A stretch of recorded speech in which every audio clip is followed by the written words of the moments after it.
Hi guys, welcome back. The Mister here. I am here to show you some of the new highlights of the Clarke patch that is dropping in beta today and will be releasing mainstream in 2 or 3 days.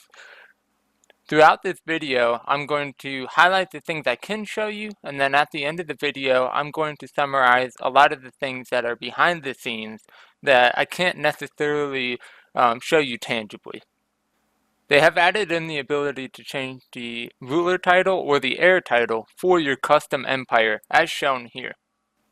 We are also able to write a custom biography for our custom race.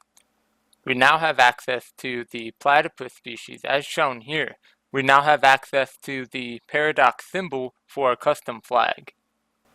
We have the ability to change the AI aggressiveness in the game details when starting a new game. Normal, low, and high. The fire rate bonus for the trait of aggressive has been changed from plus 20% to plus 10%. The army damage modifier for the butcher trait has been reduced from plus 20% to plus 10% as well. The army morale damage bonus for glory seeker has been reduced from plus 10% to plus 5%. The lighting for the ship previews has also been changed, so they look a lot cleaner. The strike craft engagement range has been significantly increased, and the launch time was reduced from 5 to 3 days.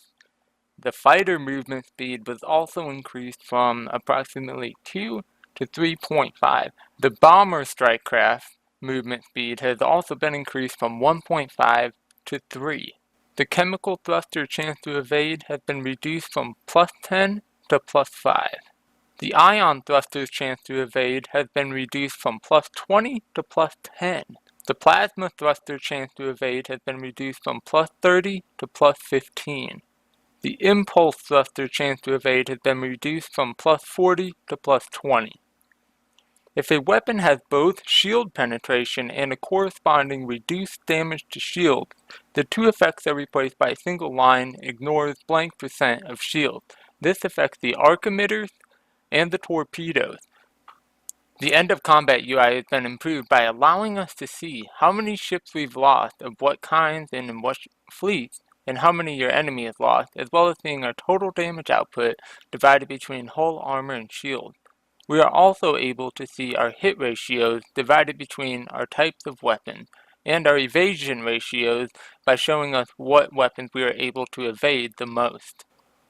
The AI will no longer accept a white piece when they are winning in war score. It is no longer necessary to control planets to demand them in war, but controlling planets that are set as war goals now generates more war score. There is now an influence reward for establishing communication or conversely being contacted. They have added the experimental option of GUI scaling to the settings menu, and we can scale. The habitability icons in Galaxy Map and System View have been improved by allowing us to see the size of the habitable planets in that system. They have changed the ethics divergence modifier of the reassembled ship shelter from plus 20% to plus 10%. Fanatic xenophobes now provide 50% more rivalry influence gain. Fanatic pacifists no longer increases food output, but rather reduces growth needed for a new pop by 30%. Fanatic xenophiles now have their alliance influence cost reduced by 100%, and their maximum number of embassies is increased by 2. 2 new Empire modifiers have been added to the Xenophile governing ethic: Alliance influence cost minus 50% and maximum embassies plus 1.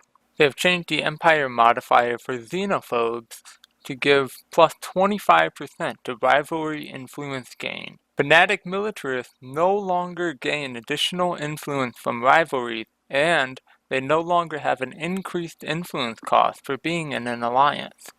For theocratic republics, their core sector planets have been reduced from plus 2 to plus 1. The pacifist ethic no longer increases food output, but reduces growth needed for a new pop by 15%. The Transcendent Republic government type has had their additional core planets reduced from +4 to +2. There are tons more changes and fixes, and if you look at the patch notes linked in the description, you'll see all of them. I've highlighted some of the more visible ones, but I'll emphasize what I think are some of the most important changes. 1. Thruster evasion is cut in half. This is huge, coupled with the recent Corvette evasion nerf. No more Corvette spam. That's right, you have to actually learn how to use the ship designer now. 2. Strike craft are useful? With shorter cooldowns and longer range, my dream of using a fleet of StarCraft-like carriers to conquer the galaxy can finally come true. 3. Xenophobes and xenophiles are actually somewhat useful traits now.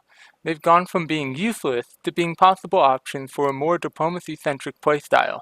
Along with some other trait tweaks, the game is becoming more and more balanced. 4. The UI is actually getting better. Small texture updates to random models, lighting issues, and new dialog boxes show promise of a much cleaner and intuitive experience. 5. The AI. So much of this patch could not be shown because it tweaked the AI so heavily. They handle sectors better, they do diplomacy better, they wage war better, they just are better. And while there are still a lot of fixes that need to be made, Paradox is making big strides in the right direction. Buckle in for the upcoming patches as the game gets better and better and makes us keep saying, just one more turn. Thank you for watching, and check back in later for more videos.